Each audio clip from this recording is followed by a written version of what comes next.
خاوتي خواتاتي مساء عليكم bonsoir tout le monde Azul Flaoun أهلا وسهلا مرحبا بكم يا جماعة الخير. J'espère que vous allez bien, j'espère que vous vous portez bien, j'espère que vous passez une agréable journée du 14 janvier 2023 et que vous essayez de commencer cette année 2023 dans les meilleures conditions possibles malgré les difficultés apparentes liées à une actualité nationale et internationale très compliquée, très compliquée et très rude même. نعطيكم une information يا جماعة. Nous avons pu apprendre au cours de nos investigations auprès de plusieurs sources diplomatiques algériennes et françaises, que Abdelmajid Tebboune s'apprête à visiter la France au mois de mars prochain pour une visite d'État importante.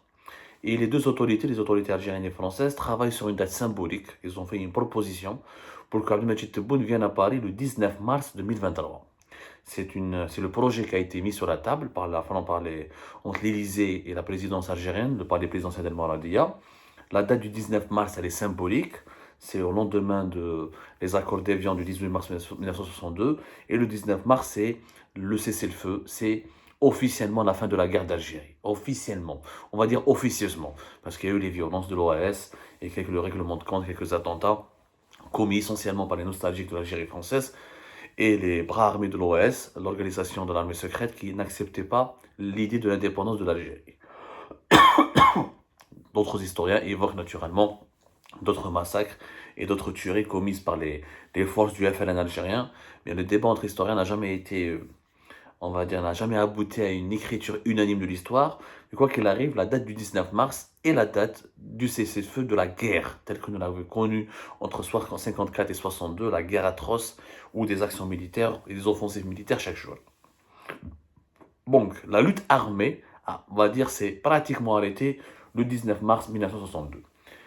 L'idée, en tout cas sur laquelle travaille le palais présidentiel d'El Mouradia et l'Élysée, la présidence française, est d'organiser la visite d'État d'Abdelmajid Tebboune ce jour-là. Sauf que cette idée n'a pas été encore retenue officiellement parce qu'en France, elle gêne et elle risque de provoquer beaucoup de remous et beaucoup de protestations parce que, à la base, comme il y a tout un courant des nostalgiques de l'Algérie française, il y a des associations de Harki, des associations d'anciens combattants de l'armée française, il y a même des courants de la droite, il y a des conservateurs français qui vont certainement être scandalisés par cette date et qui vont refuser catégoriquement la venue d'un président algérien et qu'on lui déroule en tout cas le tapis rouge un certain 19 mars, ce qui pourrait être vécu encore une fois par toutes ces franges de la population française qui restent des lobbies très importants. Attention, en France, les Algériens, même ceux qui habitent en France, même les Algériennes et les Algériens qui habitent en France, on minimise un petit peu et ne comprennent pas le rôle important de ces lobbies. T'as les descendants de Harki, les anciens combattants de l'armée française, les descendants de Pieds Noirs et les nostalgiques de l'Algérie française, ça reste quand même un lobby important. Abdelmajid Tebboune ne s'est pas trompé lourdement quand il parle de cela dans ses différentes interventions médiatiques, notamment dans son interview du 29 décembre 2022 Le Figaro. Ceci dit, même si la date du 19 mars n'a pas été encore arrêtée officiellement, et elle risque de ne pas avoir lieu, probablement il y aura une autre date, mais je pense que d'après mes sources, ça sera au cours du printemps 2023 qu'Abdelmajid Tebboune devrait venir à Paris. Il y a actuellement, il faut le reconnaître, et j'ai pu le confirmer, une véritable lune de miel entre Alger et Paris. Il y a une véritable réconciliation, la coopération bilatérale fonctionne à merveille entre l'Élysée et le régime algérien, parce que c'est beaucoup plus avec le régime qu'avec l'Algérie, malheureusement, mais en tout cas la coopération marche très bien. Les délivrances des laissez-passer consulaires ont été débloquées. La dernière en date, même pas cette semaine, la sœur de Dehbiya, la fameuse, tristement et sinistrement célèbre tueuse qui a assassiné froidement la petite Lola, le crime qui a beaucoup fait du mal en France. Rappelez-vous, Lola, c'était en octobre, je pense. Ça s'est passé en octobre 2022, si je ne me trompe pas. Oui, c'était le 14 octobre 2022.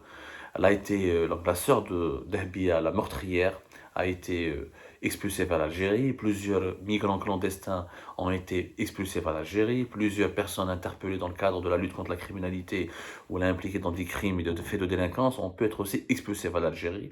On parle, selon plusieurs sources, d'une augmentation de 20 à 30% de la délivrance des laissez-passer consulaires. Cette augmentation devrait dépasser les 50% au cours de cette année 2023, ce qui fait que l'Algérie coopère beaucoup. Et du côté français, passé, chef Emmanuel Macron, qui a fait beaucoup de pas en faveur de l'Algérie, lors de son dernier interview récemment, il y a 2-3 jours de cela, avec Le Point, avec Kamel Daoud, l'histoire, et pas de pardon, mais beaucoup de reconnaissance des crimes du colonialisme, beaucoup de pas vers une sorte de reconnaissance historique des souffrances infligées par le colonialisme français à l'Algérie. Et on voit qu'Emmanuel Macron épargne beaucoup Abdelmadjid Tebboune, il le soutient activement, il mise sur lui. Et les critiques sur les déviances, les dérives autoritaires du régime algérien ont beaucoup baissé en France. Les violations des droits de l'homme, les emprisonnements politiques, la répression des libertés fondamentales, ces critiques ont beaucoup baissé. D'ailleurs, il n'y a pratiquement plus aucun média parmi les grands médias français qui parlent et qui dénoncent le régime algérien, alors qu'on est en 2020-2021, on a vu les M6, les France 5, les France 3, les Arte, qui ont beaucoup fait de mal au régime algérien, qui ont particulièrement touché avec leurs reportages, leurs documentaires sur son plongeant dans un autoritarisme absolu. Malheureusement, pour l'entourage de Abdelmadjid Tebboune, je dis bien malheureusement pour Abdelmadjid Tebboune plutôt, son entourage est en train de torpiller cette lune de miel avec Emmanuel Macron. La France, c'est le seul soutien actif en ce moment du régime algérien. La Russie, qui patine dans sa guerre, sur le front, qui patine sur le front ukrainien, très occupée par sa guerre, où militairement, elle ne gagne pas, elle a beaucoup perdu, elle essaie de sauver son honneur, donc l'Algérie, ce n'est plus une priorité. Les Russes sont même déçus par Tebboune, qui devait venir avant la fin de l'année 2022, qui n'est pas parti. Les accords stratégiques de partenariat historiques qui ont été promis à la Russie ont été gelés. Donc la Russie est en train de grande déception avec l'Algérie. Elle a compris que l'Algérie, vu que la Russie est en train de perdre sa guerre et vu les pressions occidentales très fortes exercées sur l'Algérie, Abdelmadjid Tebboune a préféré prendre ses distances avec Moscou. La Chine se désintéresse de l'Algérie. On a vu que Abdelmadjid Tebboune n'a même pas été présent en décembre 2022 lors du sommet Ligue arabe-Chine qui s'est déroulé à Riyad en décembre 2022. Il a été tout simplement absent, c'était le 9 et 10 décembre 2022. Les États-Unis d'Amérique, n'en parlant pas, pression totale sur le régime algérien, des menaces à peine déguisées, des mises en garde. Et Abdelmadjid Tebboune n'était même pas présent lors du sommet États-Unis-Afrique qui s'est déroulé au Wethanik en 2022. C'était en décembre 2022, 13-15 décembre 2022. Les États-Unis qui ont fait une énorme opération de lobbying pilotée par leur ambassadrice, Madame Elisabeth Moore-Obin, pour imposer au régime algérien une distance obligatoire vis-à-vis de Moscou et pour essayer de faire comprendre à l'Algérie, ils l'ont d'ailleurs bien réussi, qu'il n'est pas de leur intérêt de continuer de poursuivre leur exercice militaire avec l'armée russe, ni d'offrir une base militaire en Algérie. Donc l'exercice militaire qui était prévu dans la wilaya de Béchar avec les troupes russes a été annulé. Donc les États-Unis d'Amérique, les relations ne sont pas au bout fixe, beaucoup de méfiance et les États-Unis d'Amérique, le gendarme du monde, se content d'adresser que des mises en garde en mêlant un peu à la diplomatie, la sévérité et la dureté. Donc dans toutes les grandes puissances du monde, excepté pour l'Italie, nous avons des bonnes relations avec l'Italie, mais pour des raisons purement économiques, à cause du gaz. La Turquie, c'est des relations mercantiles purement économiques. Mais la seule puissance mondiale, membre du Conseil de sécurité de l'ONU, et qui a le droit de veto, avec laquelle l'Algérie s'entend en ce moment, c'est la France. Tous les autres problèmes. Les pays du Golfe, l'Espagne, toujours en froid, les États-Unis, la Chine, la Russie, je viens d'expliquer. L'Union européenne, à l'exception de l'Italie, la France est le seul pays qui entretient en ce moment de bonnes relations. On a vu un processus de réconciliation inédit qui même suscite des critiques ici en France. Chef Xavier Driancourt, l'ex-ambassadeur de France à Alger, qui a critiqué ouvertement les choix de Macron et qui a averti Macron qu'en se rapprochant trop du régime actuel algérien, il risque de miser sur un cheval perdant parce que le régime a du mal, l'actuel régime Tebboune a du mal à garantir la stabilité du pays, ni sa croissance, ni son développement, ni son redressement.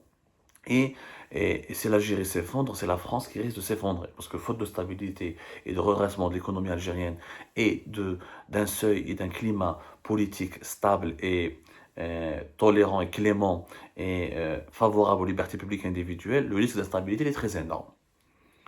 Donc, Tebboune pour son avenir politique, il n'a qu'un seul soutien international pour le moment. c'est Emmanuel Macron. Emmanuel Macron, il mise sur Tebboune parce qu'il se dit Tebboune, c'est le moins pire. Au moins, lui, il pourra tenir le pays et pourra stabiliser le pays. Et nous l'avons expliqué 1000 fois, c'est pas la peine de revenir là-dessus, que pour la France, la stabilité de l'Algérie est une question de survie, de politique interne. Régler les problèmes migratoires, l'insécurité au Sahel, la lutte contre le terrorisme au Sahel, la coopération sécuritaire, euh, la paix au Maghreb et en Afrique du Nord, pour l'accès au marché algérien. Pour la France, la stabilité et la sécurité de l'Algérie est une priorité absolue. Sauf que malheureusement, il y a des tentatives de déstabilisation de cette relation. Et nous allons en parler dans la prochaine émission. Cette lune de miel entre Tebboune et Macron, elle risque d'être menacée, torpillée, parce que malheureusement, des conseils de Tebboune ont pris des risques vraiment considérables.